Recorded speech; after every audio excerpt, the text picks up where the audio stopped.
बिस्मिल्लाहिर्रहमानिर्रहीम। अस्सलाम वालेकुम। ये आपका अपना डिजिटल प्लेटफॉर्म है। मैं तारिक मतीन हूँ। वल्लाहु खैरुल माकिरीन। अल्लाह सबसे बेहतर तदबीर फरमाने वाला है, वही बचाएगा मेरे देश को बलाओं से, जो बारिश में शजर से घोंसला गिरने नहीं देता, क्योंकि उसकी तदबीर तमाम तदाबीर की इमाम है। देखिए, सुहेल आफरीदी साहब ने आज जो तकरीर की, उनके साथ जुनेद अकबर साहब ने आज जो तकरीर की, ये फौजी क़यादत को सीधा मुखातिब करके, DGSPR को मुखातिब करके तकारीर थी। इन तकारीर में हमें ये नज़र आ रहा है कि बात ये हो रही है कि अगर आप पीछे नहीं हटते तो हम तैयार हैं, फिर कुछ भी हो जाए, कुछ भी हो सकता है। ये इन तकारीर से हमें पता चल रहा है। क्या ये अच्छी सिचुएशन है? बिल्कुल अच्छी सिचुएशन नहीं है। लेकिन पाकिस्तान तहरीक इंसाफ की क़यादत कुछ बातें सामने रख रही है और वो इस्टाब्लिशमेंट को कुछ इल्ज़ामात देते हैं, जिस तरह इस्टाब्लिशमेंट पाकिस्तान तहरीक इंसाफ को कुछ इल्ज़ामात देती है। आज की तकारीर बहुत ज़्यादा धुआंधार, बहुत ज़्यादा शोला बयानी से भरी हुई थी। जुनेद अकबर साहब की तकरीर सुहेल आफरीदी साहब से भी आगे थी, लेकिन सुहेल आफरीदी साहब ने जिस तरह DGSPR को मुखातिब करके इमरान खान के लिए बात की, बराबर था मामला। इसके अलावा मीना खान आफरीदी की, शाहिद खटक की तकारीर, ये वो तकारीर थी जिन्होंने जलसे की टोन का और खैबर पख्तूनख्वा हुकूमत की टोन का ऐलान किया है। जुनेद अकबर साहब की तकरीर में क्या था, मैं कुछ चीज़ें आपके सामने रख दूं, इस पर फिर मैं अपनी राय भी आपको दूंगा। कुछ अहम निकात इसलिए सामने रखना ज़रूरी है कि मीडिया खैबर पख्तूनख्वा हुकूमत की कवरेज नहीं कर रहा, क्योंकि कुछ लोग चाहते हैं कि कवरेज ना हो। जुनेद अकबर साहब ने ये कहा, चाहे आपको मंजूर हो या ना हो, इमरान खान जल्द इस मुल्क का वजीर आजम होगा।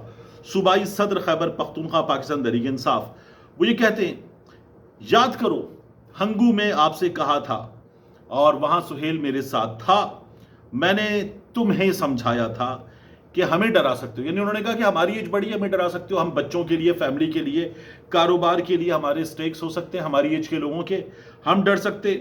लेकिन जिस दिन सुहेल आफरीदी जैसा CM आ गया तो फिर क्या करोगे? तो उन्होंने ये बात की, कहा आज फिर खबरदार करो। यानी उन्होंने ये कहा कि नौजवान जो है ना, ये सुहेल आफरीदी 35-36 साल का नौजवान, ऐसे नौजवानों का क्या करोगे, ये उन्होंने पूछा। फिर वो कहते, जिस दिन आप कुर्सी से उतरे, ये मुल्क तो क्या पूरी दुनिया में आपके लिए जमीन तंग कर देंगे। तब हमारा इलेक्शन, आपने हमारा इलेक्शन चोरी किया, हमारा मुस्तकबिल चोरी किया, हमें 26 नवंबर को गोलियां मारी, आपको हिसाब देना होगा। ये इस्टेब्लिशमेंट से उनके सवाल आते। फिर वो कहते हैं, भुट्टो एक नस्ल का लीडर था, आज तक उसे आप खत्म नहीं कर सके। इमरान खान 3 नस्लों का लीडर है, आप कभी इमरान खान को खत्म नहीं कर सकेंगे। फिर वो कहते हैं, तैयारी पकड़े, जल्द इमरान खान कॉल देने वाले हैं। लातों के भूत, अभी देखिए ना, ये जो टोन बता रहे हैं, वो लातों के भूत बातों से नहीं मानते।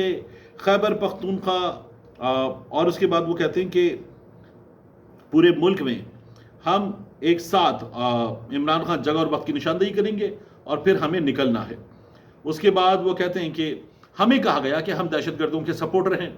मैं तुम्हें बताता हूं, ना हम दहशतगर्दों के सपोर्टर हैं, ना ही उनके सपोर्टर हैं जो दहशतगर्दों को लाते हैं। सबसे पहले उन लोगों का हिसाब होना चाहिए जिन लोगों से दहशतगर्दों की दोस्तियां थीं।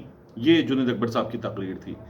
फिर जुनेद अकबर साहब जो हैं, वो अपनी तकरीर में मजीद कहते हैं, एक ऐसे इदारे का सरबराह जिसका खैबर पख्तूनख्वा से कोई ताल्लुक नहीं, एक ऐसी जमात का सरबराह जो इस सूबे में कभी नहीं आया, तुम लोग हमें मत बताओ कि अमन क्या है। तुम लोग अमन नहीं चाहते, अमन सिर्फ तहरीक इंसाफ की क़यादत चाहती है। फिर जुनेद अकबर साहब ने कहा कि जब तक खैबर पख्तूनख्वा की अवाम हमारे साथ, तुम्हारे साथ नहीं होगी, तब तक कोई ऑपरेशन कामयाब नहीं होगा। तुम जुल्म कर सकते हो, लेकिन हमारे दिलों में मौजूद नफरत को मोहब्बत में नहीं बदल सकते। हमारे दिलों में नफरत है, उसको मोहब्बत में नहीं बदल सकते। ये जुनेद अकबर साहब की स्पीच है। अब अगर सुहेल आफरीदी साहब की स्पीच के कुछ पॉइंट्स की बात करें तो देखिए, लोगों ने कहा डी चौक, और सुहेल आफरीदी साहब ने कहा कि इमरान खान ने निकलने का ऐलान कर दिया तो किसी को इस मरतबा सर छुपाने की जगह नहीं मिलेगी। अच्छा, ये वो तकरीर है जो पहले भी हुई है, लेकिन सुहेल आफरीदी साहब जो है, उनका मामला इसलिए मुख्तलिफ है कि गंडापुर के बारे में ये कहा जाता था कि गंडापुर को इस्टेब्लिशमेंट रखना चाहती है। सुहेल आफरीदी साहब का बाकायदा तौर पर ये कहा गया, नाम लेकर के, नाम तो नहीं दिया गया था, लेकिन ये इशारा दिया गया کہ ایسی حکومت قابل قبول نہیں ہے۔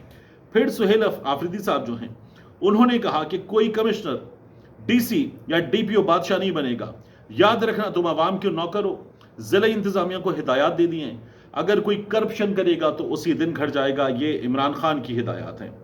پھر وہ کہتے ہیں صوبے میں جتنے بھی دہشت گرد آتے، یہ بات جنید اکبر صاحب نے بھی کی، وہ کہہ رہے ہیں یہ انٹیلیجنس فیلئر کی وجہ سے ہیں، ہم اسپیشل برانچ کو مضبوط کریں گے، اس کے اوپر ہم انرجیز اور انویسٹمنٹ لگانے جا رہے ہیں، ہم دہشت گردی کو روکنے کے لیے کاؤنٹر ٹیررزم ڈپارٹمنٹ کو مضبوط کریں گے۔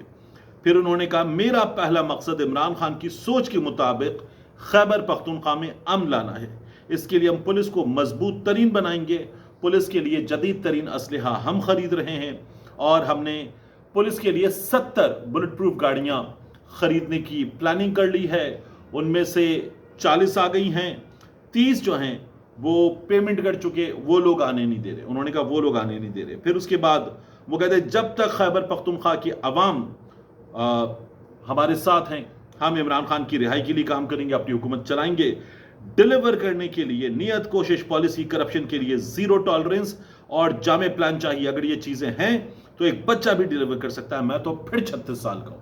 یہ سہیل آفریدی پہ بڑی بات ہو رہی تھی، نوجوان ہے، بچہ ہے، نا تجربے کار ہے، اور انہوں نے کہا اگر نیت نہیں تو پھر آپ لندن میں فلیٹس خریدیں گے، ہم عمران خان کے سپاہی ہیں، ہم پاکستان کی ترقی کے لیے اقتدار میں ہیں۔ اور پھر سہیل آفریدی صاحب نے جو ہے وہ D G S P R صاحب پہ بات کی، اور انہوں نے D G S P R صاحب پہ نون لیگ کی قیادت پہ، دیکھیں سہیل آفریدی کے لیے کیا کہا گیا، طالبان کا سپورٹر ہے، دہشت گردوں کا سپورٹر ہے، یہ اسمگلر ہے، منشیات کا ڈیلر ہے، کرپٹ ہے۔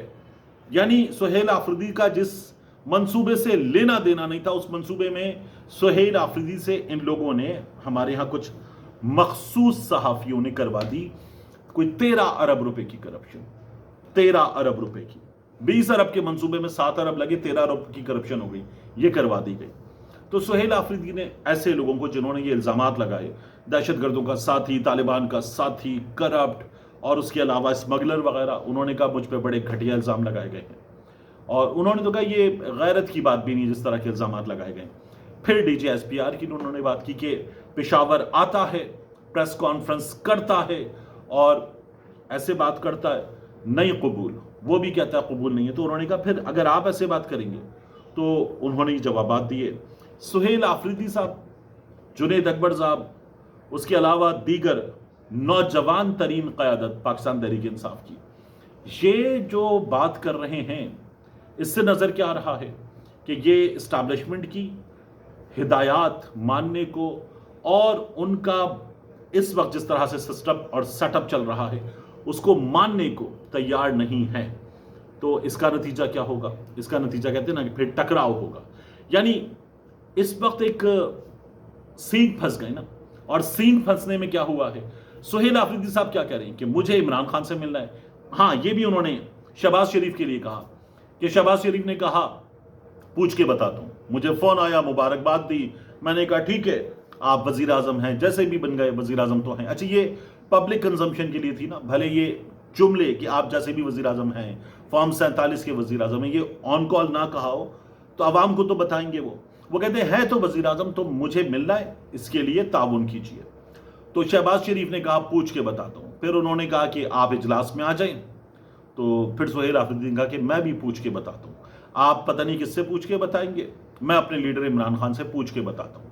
یہ سہیل آفریدی صاحب نے بات کی۔ بات یہ کہ ایک بندہ سی ایم ہے اور بڑا مضبوط اپنی جماعت کے ووٹوں پر بنا ہوا سی ایم ہے، اس کے سی ایم ہونے پر کوئی یہ کہے کہ فارم 47 کا سی ایم ہے، ایسا بھی نہیں ہے۔ یعنی اگر ایمل ولی صاحب کہہ رہے ہیں تو ایمل ولی صاحب تو خود بلوچستان سے آئے، تو ایسا سی ایم جو عوام کے مضبوط ترین ووٹوں کا سی ایم ہے، وہ ملنا چاہ رہا ہے اپنے لیڈر سے، مل لے۔ جو لوگ یہ باتیں کرتے ہیں نا کہ جی میاں نواز شریف صاحب دیکھیں وہ لندن میں تھے، بندہ پوچھے یار عمران خان سے مل لے گا، عمران خان کہہ دے گا کابینہ میں اس کو رکھو، اس کو مت رکھو، ایسے بنا لو، ایسے چلا لو، تو غیر آئینی ہوگا۔ آپ لوگ تو کہتے ہیں شہباز شریف نے فیلڈ مارشل کو آرمی چیف نواز شریف کی رضامندی کے بعد بنایا، تو آپ چھوٹی چھوٹی باتوں پہ کہتے ہیں غیر آئینی ہوگا۔ यहां नवाज शरीफ साहब तब तक कन्विक्टेड थे, ना सिर्फ कन्विक्टेड थे, मफरूर थे, अदालत से झूठ बोल के भाग गए थे, तब तक वो फैसले कर रहे थे। तो जिस तरह की चीजें की जा रही हैं उनसे तसादुम का रास्ता हमवार होगा। और क्या होगा? आपने कहा बनने नहीं देंगे, बन गया बंदा वजीर आजम, तो फिर क्या होगा? देखिए, सुहेल आफरीदी की इस तकरीर के बाद मैंने कुछ मखसूस सहाफ़ी देखे। सुहेल आफरीदी की बातें नाकाबिले बर्दाश्त हैं। कैसे होगा इस्टेब्लिशमेंट के लिए, DGSPR के लिए, आर्मी चीफ के लिए, जिस तरह की बातें सुहेल आफरीदी साहब कर रहे हैं, ऐसे तसादुम होगा, टकराव होगा, नाकाबिले कबूल हैं, गैरत नहीं है, वगैरह वगैरह टाइप की बातें। मतलब लोगों ने ये भी बताना शुरू कर दिया गैरत नहीं है। मैं आपसे अर्ज करूं, मेरी ये ख्वाहिश होगी कि बिल्कुल तसादुम ना हो, और किसी की भी होगी, लेकिन उसके लिए जरूरी क्या है? सुहेल आफरीदी सियासत करे, सियासत करना सियासतदान का काम है। सुहेल आफरीदी हुकूमत करे, हुकूमत करना हुक्मरान का काम है। और सब अपना अपना काम करें। जब अपना काम नहीं किया जाएगा और बाकायदा तौर पर गवर्नेंस पर जजमेंट आएगी, तो फिर ये होगा कि जवाब भी आएगा, बात भी होगी। यानी मैं अगर सुहेल आफरीदी बगैर किसी वजह के अफवाज पाकिस्तान की क़यादत को भिड़ जाएंगे, जाके टक्कर मारने की कोशिश करेंगे, तो मैं कहूंगा गलत कर रहे हैं यार, क्यों कर रहे हैं, नहीं है जरूरत, आप गलत कर रहे हैं। लेकिन हमारे यहां जो टाउट्स हैं वो ये सवाल नहीं पूछ सकते कि DGSPR साहब जो हैं वो पिशावर जाके कह रहे थे कबूल नहीं है, हमें ऐसी हुकूमत कबूल नहीं है, नाम तो नहीं लिया सुहेल आफरीदी का, या DGSPR साहब जो हैं वो ये बात कर रहे थे कि ये कैसे किया जा सकता है, सिंध में गवर्नेंस देखें, पंजाब में गवर्नेंस देखें। ये आप क्यों कर रहे हैं? ये आपका काम ही नहीं, आप कैसे कर सकते? तो जब आप ये कर रहे हैं तो सुहेल आफरीदी फिर आपको जवाब भी देगा। आप टाउट्स ये सारे काम कर रहे थे, तो मैं तो ये इस बात के हक में हूं कि ना की जाए, फौज पे बात ना की जाए, DGSPR पे, आर्मी चीफ साहब पे बात ना की जाए, क्योंकि वो आम हालात में इंडियन आइडियल सिचुएशन जवाब नहीं देते, उनका जवाब देना बनता नहीं है।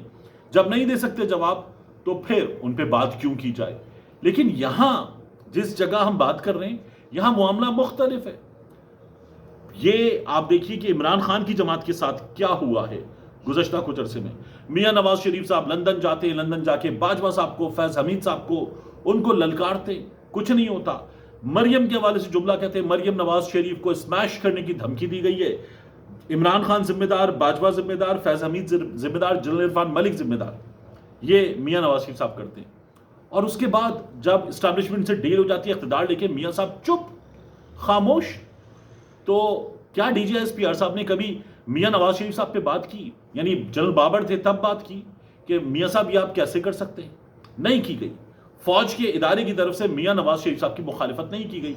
यहां इमरान खान साहब ने जब बात की तो DGSPR साहब के ऑफिस से प्रेस रिलीज आई कि एक सियासतदान का ये वाला जुमला गलत है, नहीं कह सकते वो ये बात फौज के इदारे के बारे में। फौज का इदारा न्यूट्रल है, सियासत से बाहर है। एक आम आदमी से पूछ लीजिए, वो कहता है नहीं है बाहर। तो जब ये होगा कि आप बाकी तमाम सियासतदानों को छोड़ देंगे, जरदारी साहब कहते हैं फैज हमीद तो खुटे लाइन है, तो वो चल जाएगा, इमरान खान पे बात होगी, इमरान खान की बात होगी और जवाब आएगा, तो ये नजर आएगा कि ठीक है जवाब भी देना है। तो जब ये जवाब देना है तो फिर वो सियासत कर रहे हैं, वो तो है ही सियासतदान, उनको तो आवाम का वोट चाहिए, वो ये बात करेंगे। और फिर उसके बाद जो है बाकायदा मखसूस सहाफ़ी उनको इशारा रहता है कि ये गलत कर रहा है, ये नहीं बोल सकता, इसके सामने आ जाओ। तो आई विश कि ये रुक जाए। फौज अपने डोमेन में काम करती रहे, डिफेंस का महकमा है, बड़ी जिम्मेदारियां हैं, उनको अंजाम दे। हुकूमतें अपना काम अंजाम दें। This is how an ideal democracy works. मगर हमारे यहां मामलात कुछ मुख्तलिफ हैं। मिलते हैं इंशाल्लाह आपसे अगली वीडियो में।